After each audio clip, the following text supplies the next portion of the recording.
क्या ये एक्शन कट्टरपंथी इस्लामिक संगठन पीएफआई के अंत का काउंटडाउन है?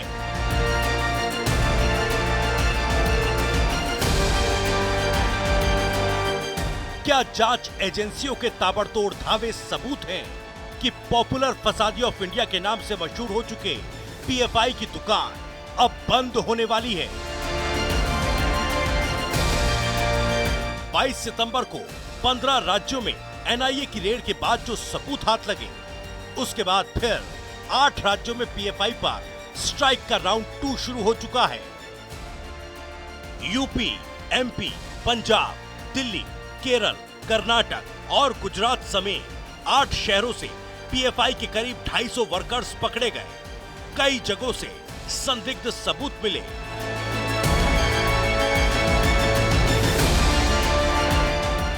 देश के कई राज्यों में पॉपुलर फ्रंट ऑफ इंडिया के खिलाफ बड़ा एक्शन लिया गया। यूपी, एनसीआर, दिल्ली समेत कई राज्यों में पीएफआई के ठिकानों पर छापेमारी की गई।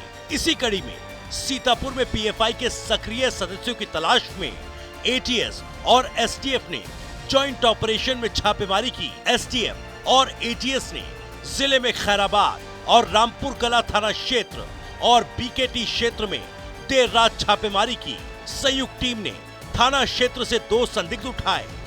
इनके साथ जिले की स्वाट टीम भी शामिल रही। पीएफआई के सक्रिय सदस्यों की लगातार तलाश हो रही है।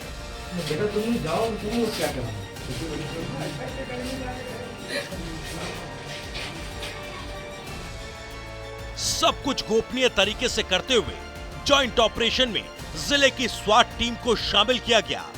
संदिग्ध को दबोचने के लिए स्थानीय पुलिस की मदद ली गई। संयुक्त टीम ने सबसे पहले खैराबाद थाना क्षेत्र के असोढर गांव में छापेमारी करके एक संदिग्ध पीएफआई सदस्य को हिरासत में लिया।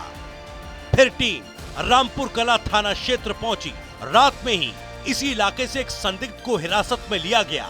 दोनों के पकड़े जाने के बाद से लगातार दोनों ही एजेंसियों के साथ साथ स्थानीय पुलिस भी लगातार पूछताछ कर रही है। वहीं लखनऊ के बख्शी के तालाब से भी पीएफआई सदस्य को हिरासत में लिया गया।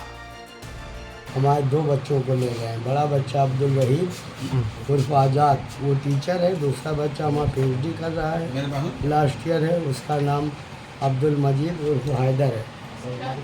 अच्छा, ये रात में कितने बजे पहुंचे थे? 3 के बीच में अचानक आके हमारे सब पीटने लगे।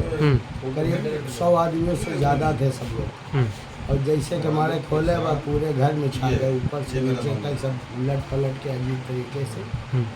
हमको मिला के 4 लोगों को पकड़ा था, मगर हमको और एक छोटे बच्चे को हमारे छोड़े। वहीं उत्तर प्रदेश के बुलंदशहर में भी पीएफआई के सदस्य अब्दुल खालिद अंसारी को पुलिस ने हिरासत में लिया। खालिद अंसारी के बेटों के मुताबिक वो 14 साल तक समाजवादी पार्टी में रहे और पिछले कुछ महीनों से पीएफआई के मेंबर थे। हालांकि 3 महीने पहले रिजाइन भी कर दिया था।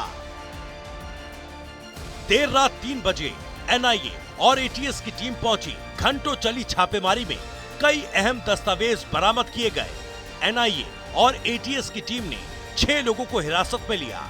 लखनऊ के ग्रामीण इलाके से फैजान को गिरफ्तार किया गया। बीते दिनों लखनऊ में हुई रेड में पकड़े गए आरोपियों की निशानदेही पर यह रेड हुई और पकड़े गए आरोपी पीएफआई से जुड़े बताए जा रहे हैं। आरोपी पीएफआई के सक्रिय सदस्य हैं। 150 से 200 लोगों की फौज ने पूरे गांव में एक साथ छापेमारी की। लखनऊ की गोमती नगर स्थित एक मकान पर भी छापेमारी की गई। पीएफआई एवं उसके अनुसांगिक संगठनों द्वारा देश के विभिन्न स्थानों पर कारित की गई हिंसा एवं उक्त संगठन के सदस्यों की बढ़ती हुई राष्ट्र विरोधी गतिविधियों के दृष्टिगत उत्तर प्रदेश के जनपदीय पुलिस, एसटीएफ तथा एटीएस के द्वारा संयुक्त रूप से प्रदेश के 26 जनपदों में एक साथ संस्था के पदाधिकारियों एवं उसके सदस्यों के ठिकानों पर रेड की गई, जिसमें कुल 57 व्यक्ति हिरासत में लिए गए हैं। इस रेड के उपरांत मौके पे बरामद विभिन्न प्रकार के अभिलेखों एवं साक्ष्यों का संयुक्त रूप से विश्लेषण किया जा रहा है। उपलब्ध अभिलेखों एवं साक्ष्यों के आधार पर अग्रिम विधिक कार्रवाई अमल में लाई जाएगी। वहीं उत्तर प्रदेश के उप मुख्यमंत्री ब्रजेश पाठक ने कहा कि किसी को बख्शा नहीं जाएगा। पूरी प्रदेश में सतर्कता बढ़ा दी गई है, लोग सर्विलांस में हैं। हम किसी भी स्थिति में उत्तर प्रदेश में गैरकानूनी गतिविधियों को अनुमति नहीं देंगे, हम कड़ी कार्रवाई करेंगे। उसी के तहत लगातार कार्रवाई चल रही है। स्पष्ट रूप से अभी ये तो जांच का विषय है, लेकिन ये बता दें कि उत्तर प्रदेश में कानून के सिवाय कुछ नहीं चलने वाला है। जो भी व्यक्ति कानून हाथ में लेगा, हम कड़ी कार्रवाई करेंगे। बीजेपी नेता मुख्तार अब्बास नकवी का कहना है कि पीएफआई अल-कायदा की परछाई है, ये मानवता और मजहब का दुश्मन है। देखिए, ये पीएफआई की गतिविधियां इतनी दिनों से चल रही हैं, उससे एक बात बहुत साफ उभर कर दिखाई पड़ती है कि पीएफआई आईएसआई की प्रॉक्सी और अल-कायदा की परछाई जैसे काम है जो काम कर रही है, और देश के सौहार्द को, देश की एकता को किस तरह से छिन्न भिन्न करे, किस तरह से उसको सांप्रदायिक साजिशों के सहारे उसको ध्वस्त करे, इसकी कोशिशों में लगे रहे। ये वो लोग हैं जो मुल्क के दुश्मन हैं, मानवता के दुश्मन हैं और मजहब के भी दुश्मन हैं। ऐसे लोगों के खिलाफ कड़े से कड़े कार्रवाई होनी ही चाहिए, बहुत पहले हो जानी चाहिए थी।